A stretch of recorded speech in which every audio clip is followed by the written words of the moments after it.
नमस्कार। हिंदी टर्मिनल में आपका स्वागत है।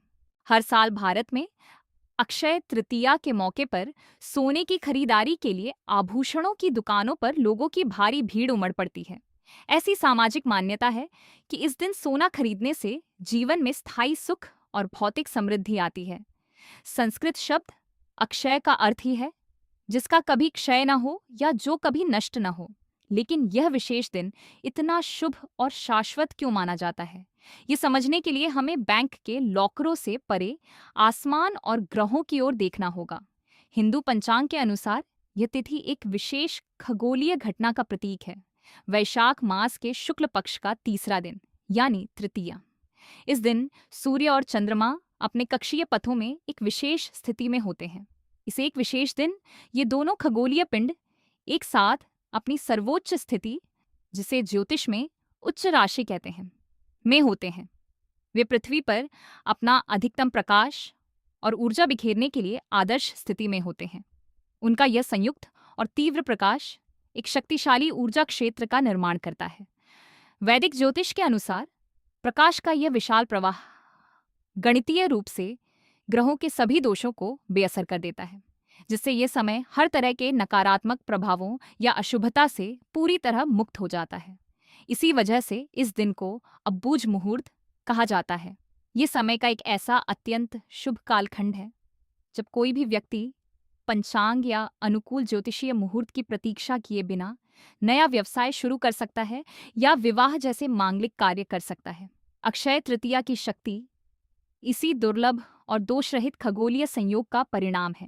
ये समय इतना शक्तिशाली है कि यह ब्रह्मांड के सबसे बड़े युग परिवर्तनों का साक्षी रहा है।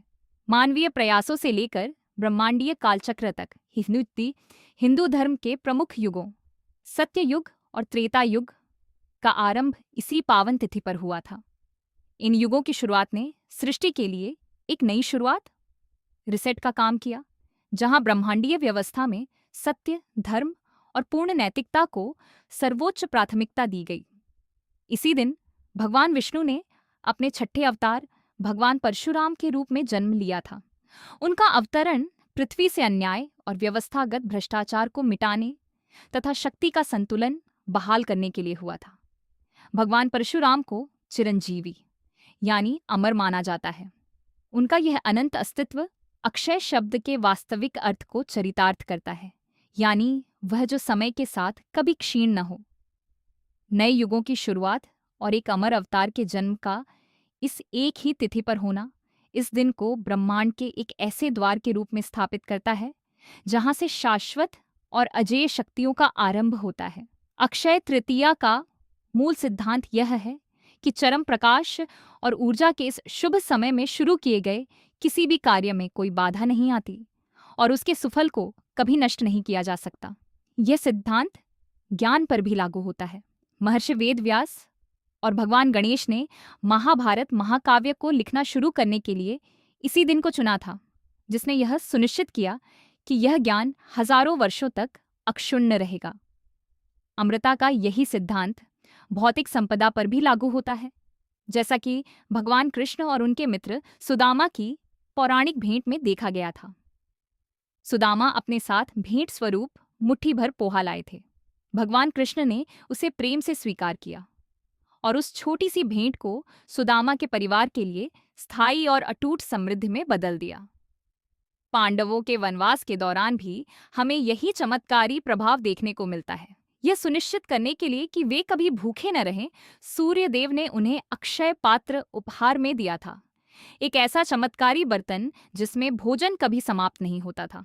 अक्षय तृतीया का मूल सार गुणन, मल्टीप्लिकेशन, यानी कई गुना वृद्धि होने में छिपा है।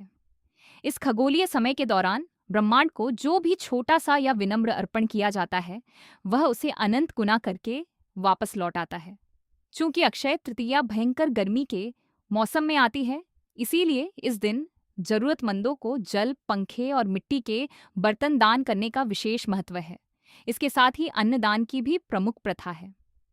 जब ग्रह अपनी सर्वोच्च शुभ स्थिति में होते हैं, तब किए गए निस्वार्थ कार्यों से एक विशेष आध्यात्मिक ऊर्जा उत्पन्न होती है। यह ऊर्जा अक्षय पुण्य का निर्माण करती है। एक ऐसा आध्यात्मिक पुण्य जिसका कभी क्षय नहीं होता। भौतिक धन संपदा के विपरीत यह विशेष पुण्य मृत्यु के बाद भी आत्मा के साथ उसके अगले जन्म तक जाता है। अक्षय तृतीया एक ऐसा समय है जब हमारे द्वारा अर्जित किया गया आध्यात्मिक लाभ स्थायी हो जाता है। हमारी परंपराओं के अनुसार इसी अक्षय पुण्य का संचय अंततः आत्मा को जन्म मरण के चक्र से मुक्त करने और मोक्ष का मार्ग प्रशस्त करने में सहायता करता है।